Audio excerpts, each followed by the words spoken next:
अगला क्वेश्चन है हमारा the parish register of Stratford upon Avon record the baptism. Actually baptism क्या होता है, एक प्रकार का नामकरण संस्कार होता है। जैसे अपने यहाँ तुमने देखा होगा कि आज अगर जन्म हुआ है तो 7-8 दिन बाद पंडित जी के द्वारा आपका एक नामकरण दिया जाएगा। वैसे ही इंग्लैंड में भी क्या होता था, जो जन्म होता था, क्योंकि जन्म तो इनका 23 अप्रैल को हुआ था, बट इनका जो नामकरण संस्कार होली ट्रिनिटी चर्च में हुआ था वो कब हुआ था, 26 अप्रैल को हुआ था, उसके 3 दिन बाद।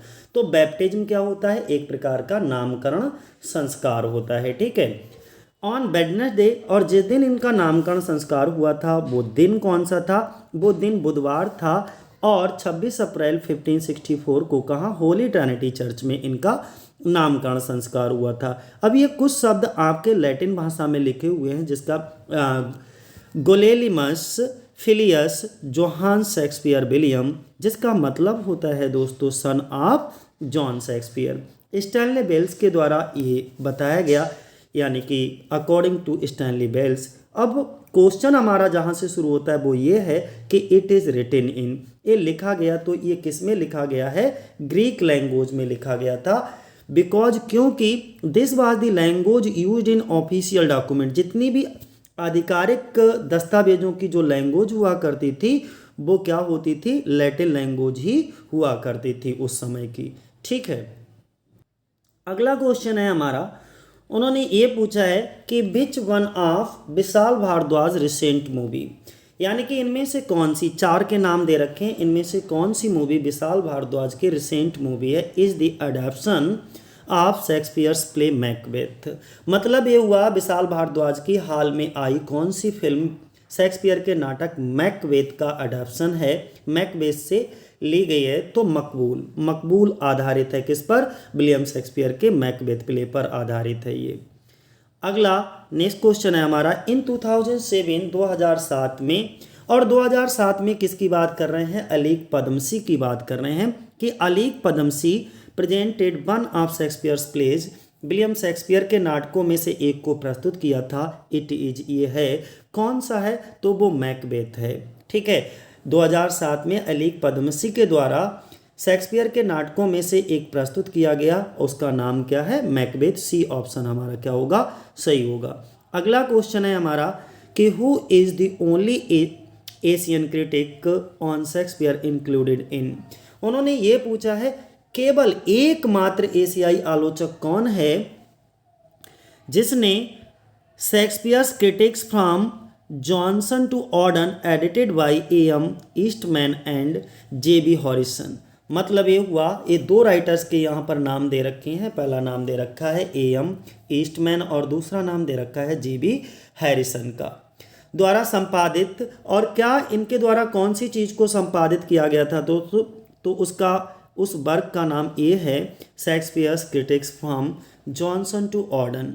इसको संपादित किया गया था, में शामिल शेक्सपियर के एकमात्र एशियाई आलोचक थे जिनका नाम क्या था, एस.सी. सेनगुप्ता नाम था। डी ऑप्शन हमारा सही होगा। अगला, अगर हम बात करते हैं 55 की, यानी कि 455 नंबर पे, these two were banished by the emperor, यानी कि 2 लोगों को सम्राट के द्वारा बैनिश कर दिया गया, इनको निकाल दिया गया अपने राज्य से। The son of the father, तब, और अब इससे अगली लाइन से हमको ये भी पता लग गया है कि वो 2 कौन हैं, तो एक बेटा है और उसके पिता हैं, इन दोनों को किसके द्वारा, एम्परर के द्वारा निकाल दिया गया। तभी क्या होता है, ये जो बेटा होता है वो आस्क फादर, पिताजी से पूछता है, क्या पूछता है, well father how do you purpose to pass these long 12 very years. Question उसने ये किया, बड़ा प्यारा सा क्वेश्चन किया कि बेटा पिता से पूछता है, अच्छा पिताजी बताओ आप इन लंबे 12, जो बहुत ज़्यादा थकाऊ होंगे 12 साल, उनको कैसे बिताने का प्रस्ताव रखते हो, किस तरीके से आप बिताओगे अपने ये 12 साल जो कि सम्राट के द्वारा तुम्हें निर्वासित कर दिया है, भेज दिया है। तो देखो पिताजी क्या जवाब देते हैं। फादर सेज, पिताजी कहते हैं, आई सैल वॉच, मैं देखूंगा, क्या देखूंगा, द ब्यूटी ऑफ द सी, यानी कि समुद्र की सुंदरता को देखूंगा, समुद्र की सुंदरता को देख करके मैं ये 12 साल व्यतीत कर दूंगा। देन एंड देन, और तब ही आस्क हिज सन, तब पिताजी अपने बेटे से पूछते हैं, how he would like to spend the time, और तुम अपना ये 12 साल कैसे व्यतीत करोगे। तो बेटे का जवाब सुनिएगा। एंड द सन रिप्लाईज, बेटा रिप्लाई करता है, क्या रिप्लाई करता है, I shall read the plays of Shakespeare, मैं अपने 12 साल जो है वो विलियम शेक्सपियर के नाटकों को पढ़ करके व्यतीत करूंगा। Who are these two person, अब आपको आंसर करना है इस क्वेश्चन का कि ये दो व्यक्ति कौन हैं। मैं शेक्सपियर के नाटकों को पढ़ूंगा, ये दो व्यक्ति कौन हैं, तो कौन है दोस्तों, Victor Hugo and his son. B option हमारा सही हो जाएगा। अगला क्वेश्चन पूछा गया है कि who wrote the wheel of fire, जो व्हील ऑफ फायर 1930 वाला है वो किसके द्वारा लिखा गया है। तो व्हील ऑफ फायर को किसके द्वारा लिखा गया था, विल्सन नाइट के द्वारा। ठीक है, ध्यान बनाए रखना, यहाँ पे कौन सा है हमारा, विल्सन नाइट, बी ऑप्शन। अगला एक और क्वेश्चन पूछा गया है कि all that we know of Shakespeare, हम सभी शेक्सपियर के बारे में जानते हैं that he was born at, कि उनका जन्म स्टेटफोर्ड अपॉन एवन में हुआ, शादी की, हैड चिल्ड्रन देयर, वहाँ बच्चे भी हुए, बेन टू लंदन, और वो कहाँ चले गए बाद में, लंदन चले गए, वेयर ही कमेंस्ड एक्टर, और वहाँ पर वो एक्टर बन गए, यानी कि अभिनेता बन गए। रोड प्लेज, बहुत सारे प्लेज लिखे, पोइम्स लिखी, रिटर्न टू स्टेटफोर्ड, और इसके बाद अपने फिर से उसी शहर स्टेटफोर्ड में वापस आ गए। मेड हिज विल, अपनी एक वसीयत बनाई, एंड डाइड, और इसके बाद वो मर गए। This may be a very short biography, हो this may be a very short biography, ये बहुत शॉर्ट बायोग्राफी हो सकती है। This was written by one of the editors of Shakespeare in the 18th century. A complaining way, complaining way में इसको कहा गया था, यानी कि हम कह सकते हैं कि ये एक बहुत छोटी जीवनी हो सकती है। इसे 18वीं शताब्दी में शेक्सपियर के एक संपादक ने बड़े शिकायती अंदाज में लिखा था। ये संपादक कौन है उसका नाम बताना है आपको, यानी कि वो संपादक कौन था। तो वो संपादक कौन था, जॉर्ज स्टीवंस थे। कौन थे दोस्तों, ध्यान बनाए रखना, उन संपादक का नाम जॉर्ज स्टीवंस, यानी कि सी ऑप्शन हमारा क्या होगा, सही होगा। अगला क्वेश्चन है हमारा, he claims to have written the first formal biography of Shakespeare, this was prefix to his edition of the plays 1709 he is, वो कौन है, तो वो निकोलस राव थे। उनका दावा है कि उन्होंने शेक्सपियर की पहली औपचारिक जीवनी लिखी, सबसे पहली बायोग्राफी लिखी थी। यह उनके नाटकों के 1709 संस्करण के उपसर्ग के रूप में जोड़ा गया था। और वो व्यक्ति कौन थे, वो व्यक्ति दोस्तों निकोलस राव थे। नेक्स्ट क्वेश्चन हमारा है, William Shakespeare was the third child, William Shakespeare तीसरे बच्चा थे, थर्ड नंबर के चाइल्ड थे, first son of John Shakespeare and Mary Arden, और पहले पुत्र थे जॉन शेक्सपियर और मैरी ऑर्डन के। ही वाज बोर्न, जिनका जन्म 23 अप्रैल 1564 को हुआ था, एट, कहाँ हुआ था, Stafford upon Avon. A option हमारा क्या होगा, सही होगा। मतलब ये है कि विलियम शेक्सपियर जॉन शेक्सपियर और मैरी ऑर्डन के तीसरे बच्चे और पहले बेटा थे। इसका मतलब इससे पहले उनकी दो बेटियां रही होंगी, ठीक है, इनकी दो बहनें रही होंगी विलियम शेक्सपियर की। उनका जन्म 23 अप्रैल 1564 को हुआ था, कहाँ हुआ था, स्टेटफोर्ड अपॉन एवन में हुआ था, ठीक है। अगला क्वेश्चन हमारा कौन सा पूछा गया है, नेक्स्ट क्वेश्चन दोस्तों बहुत ही प्यारा सा है आपके सामने, कि शेक्सपियर वाज एडमिटेड एट, इसके बाद जब ये थोड़ा सा बड़े हुए तब इनको एडमिशन करा दिया गया था एक ग्रामर स्कूल में। This school is also known as, और इस स्कूल को एक अन्य नाम से भी जाना जाता है। वो दूसरा नाम क्या था, वो दूसरा नाम दोस्तों था द किंग्स न्यू स्कूल, यानी कि सी ऑप्शन हमारा क्या होगा, सही होगा, यानी कि किंग्स न्यू स्कूल दोस्तों उसका नाम था। अगला नेक्स्ट क्वेश्चन पूछा गया है, और ये अच्छा क्वेश्चन है, इसको थोड़ा सा कहीं नोट डाउन भी आप कर सकते हो, कि यहाँ पे 3 टीचर्स के नाम दे रखे हैं। एक वॉल्टर रोस का नाम दे रखा है, वॉल्टर रोस, दूसरा नाम साइमन हंट का दे रखा है, और तीसरा नाम दे रखा है थॉमस जेनकिंग।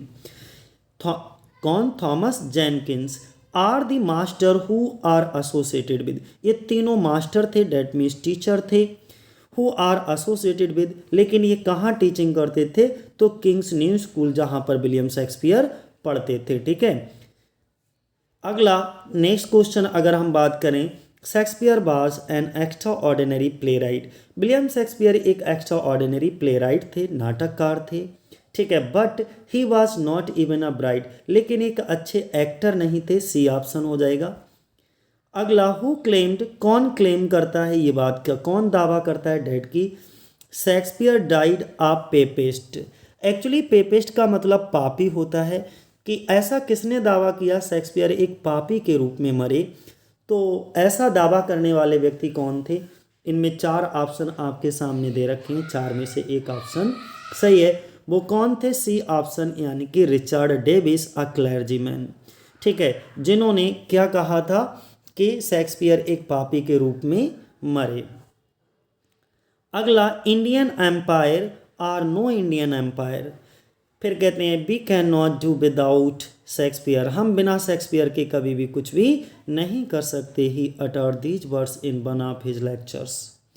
उन्होंने उन्होंने अपने एक लेक्चर में ये शब्द कहे थे। वो व्यक्ति कौन है कि हम शेक्सपियर के बिना नहीं रह सकते, अर्थात कार्लाइल। कौन है, कार्लाइल। डी, डी ऑप्शन हमारा क्या होगा, सही होगा। नेक्स्ट क्वेश्चन हमारा क्या है, to what do a quarto and a folio of Shakespeare. जो विलियम शेक्सपियर के क्वार्टो और फोलियो मूल रूप से किससे संबंधित थे, तो उनके साइज ऑफ द वर्क, और जो उनके वर्क हुआ करते थे, जो उनकी कृतियां हुआ करती थी, उनके साइज पर डिपेंड करता था। छोटा साइज क्वार्टो कहलाता था, बड़ा साइज फोलियो कहलाता था। नेक्स्ट क्वेश्चन क्या है हमारा, when did the second folio of Shakespeare appear. William Shakespeare का दूसरा सेकेंड फोलियो पूछा गया है, तो उनका सेकेंड फोलियो 1632 में आया था। 1623 में इनका फर्स्ट फोलियो आया था, तो 1623 में फर्स्ट फोलियो है, और इसके बाद 1632 में, दोस्तों 1632 में 23 का उल्टा कर देना, लास्ट वाली जो डिजिट है इसको उल्टा कर दो, तभी सेकेंड फोलियो निकल आएगा। और थर्ड फोलियो के लिए अगर हम बात करें, तो थर्ड फोलियो जो आया था वो 63 में आया था, यानी कि इसको ऐसे बीच वाली डिजिट को ले लेना, इस तरीके से याद बने रहेंगे आपको। Next, when was the third folio of Shakespeare published. William Shakespeare का थर्ड फोलियो कब पब्लिश हुआ था, तो थर्ड फोलियो उनका कब आया था, 1663 में आया था। कब आया था, 1663 में। ए ऑप्शन हमारा क्या होगा, सही होगा। अगला क्वेश्चन है, when did the fourth and last folio, यानी कि विलियम शेक्सपियर का चौथे नंबर का जो कि लास्ट फोलियो था वो कब आया, वो 1685 में आया था। C option. अगला क्वेश्चन है, who is the author of the book Shakespeare's fight with the pirates. एक बुक थी जिसका नाम था fights, Shakespeare's fight with the pirates. एक किसके द्वारा लिखी गई है, आपको उसका नाम बताना है, तो ये कौन थे, A.W. पोलार्ड थे। अगला क्वेश्चन है दोस्तों, who complain about Shakespeare's language in the following manner, यानी कि शेक्सपियर की भाषा के बारे में निम्नलिखित तरीके से किसने शिकायत की। तो इस तरीके से शिकायत कौन करता है, you may find mean scene in some of his greatest tragedies. आप उनकी कुछ सबसे बड़ी जो ट्रेजेडीज हैं, उनके जो मुख्य दृश्य हैं, मुख्य सीन हैं, उनमें पा सकते हो। क्या पा सकते हो, किंग लियर फॉर इंस्टेंस, उदाहरण के लिए उन्होंने किंग लियर को लिया है, और किंग लियर की वो बात कर रहे हैं कि किंग लियर को जब आप पढ़ोगे तो where the language is so artificial. King Lear की जो लैंग्वेज है वो बहुत ज़्यादा आर्टिफिशियल है। सो क्यूरियोसिटी टॉर्चर्ड, और इसमें जो क्यूरियोसिटी होता है, उत्सुकता होती है, उसको बहुत ज़्यादा टॉर्चर्ड किया गया है। एंड और सो डिफिकल्ट, बहुत ज़्यादा डिफिकल्ट है, कठिन है। At every speech, King Lear के प्रत्येक स्पीच को हैज टू बी रीड, पढ़ना पड़ता है, 2 or 3 times, 2 या 3 बार कम से कम पढ़ना पड़ता है, before its meaning can be comprehended. उनके हर भाषण को, उनके अर्थ को समझने से पहले 2 या 3 बार पढ़ना पड़ता है। मतलब ये है कि आप जब तक उन स्पीचेस को 2 या 3 बार नहीं पढ़ लोगे, तब तक उसका अर्थ आपको बेहतर तरीके से समझ नहीं आएगा। ऐसा शिकायत यानी कि इस तरीके की शिकायत शेक्सपियर की भाषा को लेकर के किसने की थी? तो मैथ्यू आर्नोल्ड ने की थी। अगला क्वेश्चन हमारा कौन सा है? इन 1598 1598 में Ben Jonson every man in his humour, जो कि बेन जॉनसन के द्वारा लिखा गया था, had been performed by the Chamberlain company with, और इसमें किसने पार्ट लिया था, किसने हिस्सा लिया था? That means William Shakespeare. William Shakespeare ने भी इसमें अपनी भूमिका निभाई थी। तो समझ में आ गया। क्वेश्चन इंपॉर्टेंट है कि 1598 में बेन जॉनसन का जो every man in his Homer का जो प्रदर्शन हुआ था, चैम्बरलेन कंपनी के जो मेन रोल लीडर थे उनके द्वारा किया गया था, जिसमें विलियम शेक्सपियर ने भी हिस्सा लिया था, भाग लिया था। अगला क्वेश्चन हमारा कौन सा है? नेक्स्ट क्वेश्चन है दोस्तों, the lives of great Romans by Plutarch was translated into English by, ये किसके द्वारा दोस्तों ट्रांसलेट की गई थी इंग्लिश में? तो इसको ट्रांसलेट किया गया था सर थॉमस नॉर्थ के द्वारा। किसके द्वारा? सर थॉमस नॉर्थ के द्वारा। ठीक है, ध्यान बनाए रखना। अगला क्वेश्चन कौन सा है? नेक्स्ट क्वेश्चन है, विलियम शेक्सपियर, जो विलियम शेक्सपियर के सोनेट हैं, आर पब्लिश्ड इन, इनको पब्लिश किया गया था 1609 में। कब? 1609 में इनको पब्लिश किया गया था। अगला क्वेश्चन कौन सा है हमारा? नेक्स्ट क्वेश्चन है दोस्तों, बड़ा प्यारा सा है, द लास्ट टू सोनेट्स, यानी कि विलियम शेक्सपियर ने जो 154 सोनेट लिखे थे उसमें से 53 और 54 नंबर का जो सोनेट है, यही तो दोनों लास्ट टू सोनेट बचेंगे। तो 153 और 154 सोनेट आर अबाउट, ये दोनों हैं गॉड ऑफ लव। ठीक है, and revisions of an epigram of Anthologia Graecia, but they are generally regarded written in the same vein as the poems and come before it। तो वो कौन थे love God? कुपिड के लिए। ध्यान बनाए रखना कि विलियम शेक्सपियर के अंतिम दो सोनेट जो थे 153 और 154 के, जो कुपिड, जो कि कौन थे? लव गॉड थे, यानी कि गॉड ऑफ लव कह सकते हो। एंथोलॉजिया ग्रेसिया के एक एपिग्राम के संशोधन के बारे में है, लेकिन उन्हें आमतौर पर उसी तरह लिखा हुआ माना जाता है जैसे कि पहले आने वाली उनकी कविताएं थी। तो कुपिड ध्यान बनाए रखना, बस ज्यादा नहीं। अगला क्वेश्चन हमारा कौन सा है? When in disgrace with fortunes and men's eye. When in disgrace, ये विलियम शेक्सपियर का सोनेट नंबर 29 है। सोनेट नंबर 29 है, इसकी पहली लाइन है दोस्तों, और विलियम शेक्सपियर कहते हैं बेन इन डिसग्रेस, जब मैं डिसग्रेस होता हूँ, यानी कि उदासी में होता हूँ।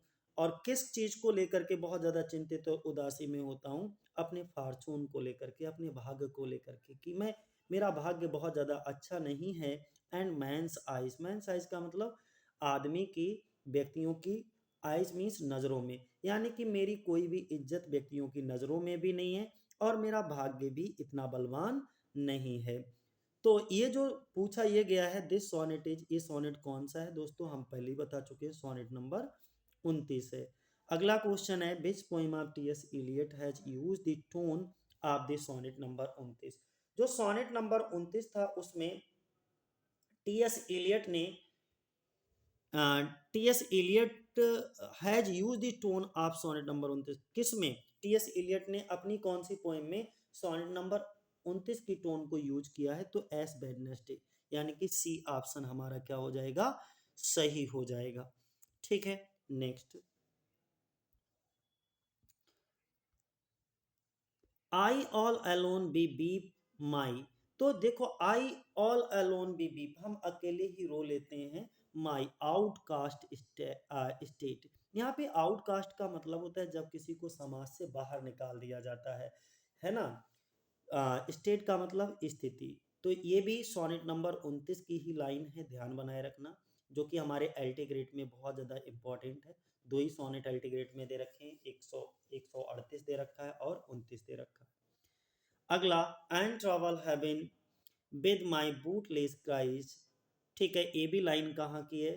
सोनेट नंबर 29 की है, लेकिन इसमें भरा क्या जाएगा? डीप, डीप, डीप हेवन, यहाँ पे है ये डीप हेवन, यानी कि डीप हेवन से मतलब यहाँ पे बहरा स्वर्ग नहीं होगा, बल्कि इसको पर्सोनिफाइड किया गया है वो ये कहना चाह रहे हैं कि भगवान भी हमारी इस बूटलेस क्राई को, यानी कि जो मैं रो रहा हूँ, दुखी हूँ, परेशान हूँ, उस परेशानी को ये भगवान भी मेरी नहीं सुन रहा है, भगवान भी बहरा हो गया है।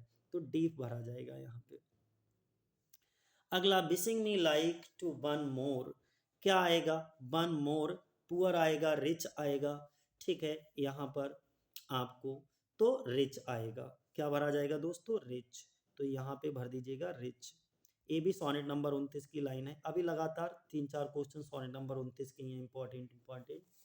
Like to the, like to the कौन सा पक्षी होता है चारों में से? लार्क पक्षी की बात करते हैं। पोएम में कौन सा पक्षी लिखा गया? Lark. Lark at break of the day, तो यहाँ पे लार्क भर दो। अगला क्वेश्चन हमारा कौन सा है? For thy sweet.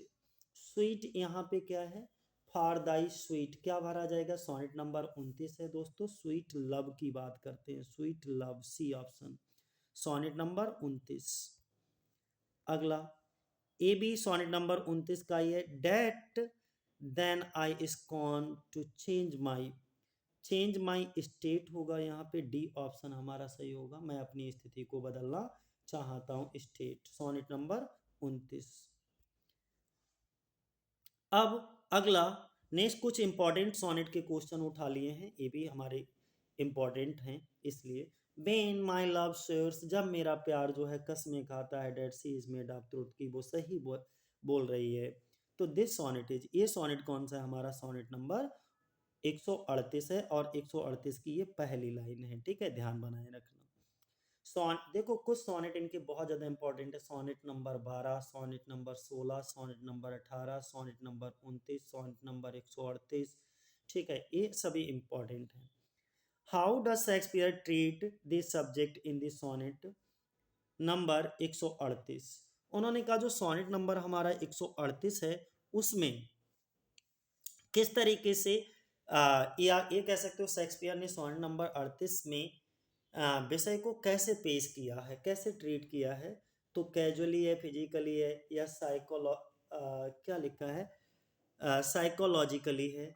तो आपको आंसर करना है, 4 ऑप्शन आपके सामने दे रखे हैं। तो कैसे? साइकोलॉजिकली, ए ऑप्शन हमारा सही होगा।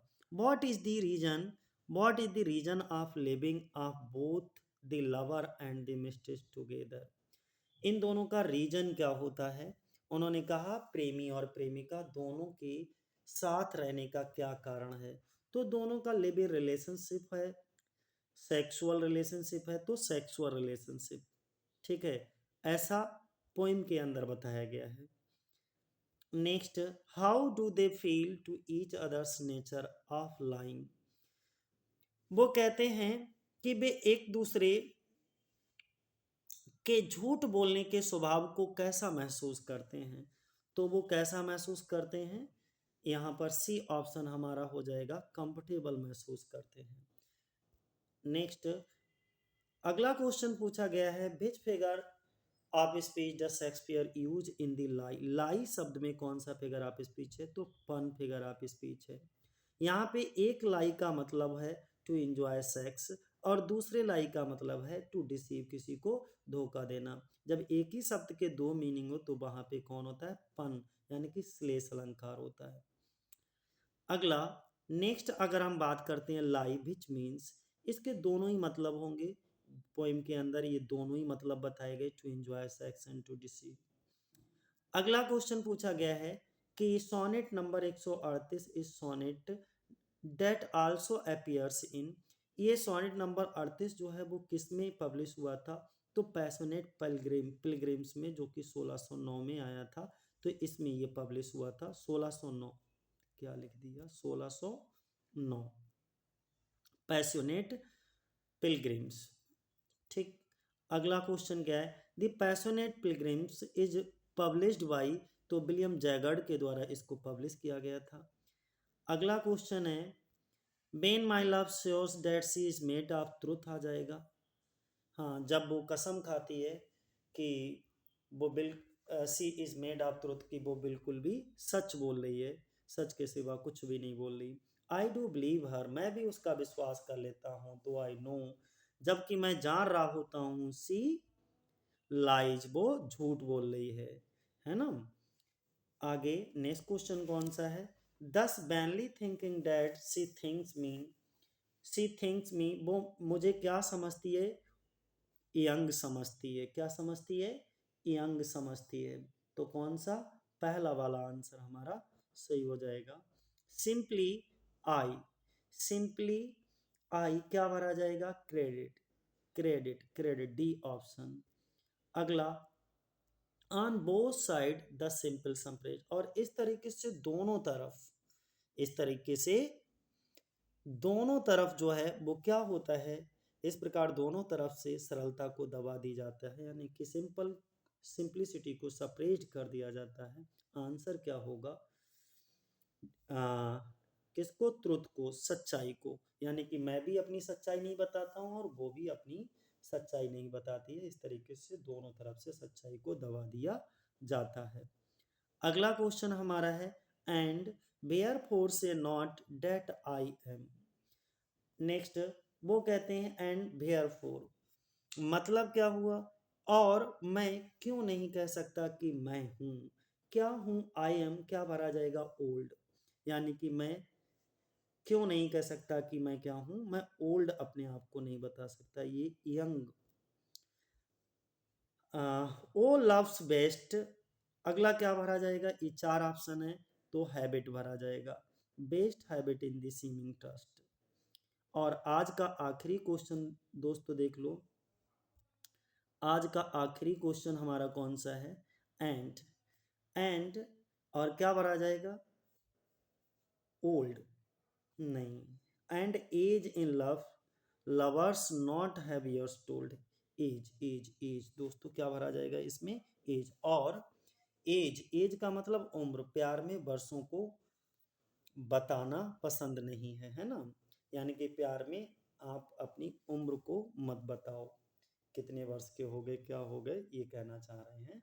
तो and age in love, lovers not to have years told, lovers को अपनी ईयर्स का मतलब वर्षों को नहीं बताते हैं।